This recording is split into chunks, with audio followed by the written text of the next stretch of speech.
On vous a peut-être expliqué de taire vos émotions, de ne pas dire les choses pour ne pas déranger, d'étouffer et de mettre sous tapis pour réussir. Et si je vous disais que vos émotions sont en réalité votre plus grand allié, une puissance insoupçonnée, une force inégalée, un GPS intérieur capable de vous guider vers une vie alignée. Et la clé, c'est d'apprendre à les écouter et à décoder leurs messages. Si ce sujet vous intrigue, restez bien attentifs, car ce que je vais vous partager pourrait transformer votre perception des émotions et de votre vie tout entière. Depuis tout petit, on nous a appris que pleurer, c'est pas bien, que se mettre en colère, c'est pas bien. Mais est-ce vraiment le cas? Les émotions n'ont rien de négatif en elles-mêmes. Elles sont ni bien ni mal, elles sont neutres. Elles sont simplement le sens que nous choisissons de leur donner. Les émotions, en réalité, sont un véritable super pouvoir. Ce sont elles qui nous permettent de transformer notre vie, de lui donner une direction, une intention. Prenons un exemple. Sous l'effet de la colère,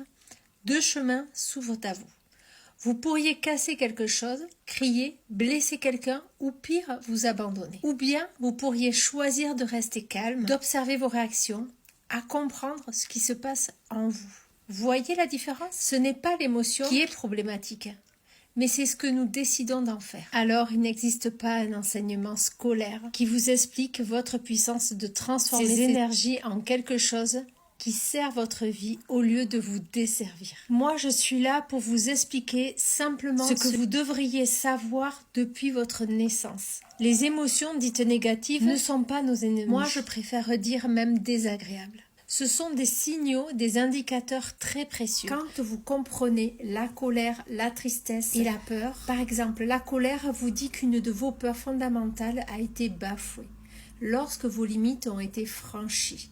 Alors là, vous comprenez ce qui vous dérange, vous posez des limites saines et claires. Avec la tristesse, elle vous invite à faire le deuil de quelque chose. Et c'est ok d'être triste, de lâcher prise. Accueillez cette énergie dans le corps. Respirez, laissez traverser. Demandez-vous de quoi ai-je besoin maintenant? C'est quoi qui me ferait du bien là tout de suite? Et avec la peur, elle vous avertit. Vous êtes sur le point de sortir de votre zone de confort.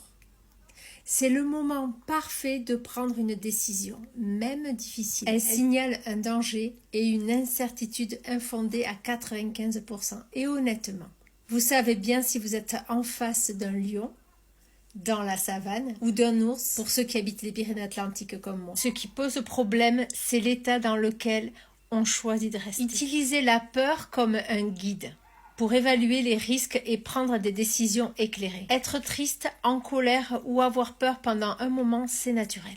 Mais rester prisonnier de ses émotions et compromettre sa vie pendant des semaines, des mois, voire des années, c'est une décision. Une indécision est une décision inconsciente, certes, mais une décision quand même. Et c'est là que ça devient délicat. Parfois, le deuil, c'est difficile. La séparation est douloureuse. L'absence, le manque, la perte. Parfois, ces blessures semblent insurmontables. L'entourage ne comprend pas. Et des voix traversent. Il est passé à autre chose. Il est bizarre. Il n'a pas de cœur. Ou pire, il est dans le déni. Et vous vous sentez seul, incompris.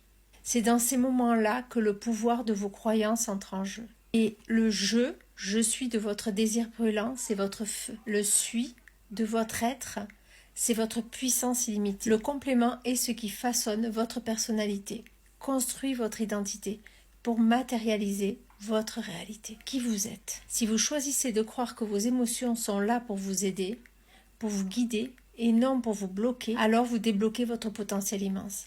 Parce que les émotions ne sont pas là pour vous emprisonner.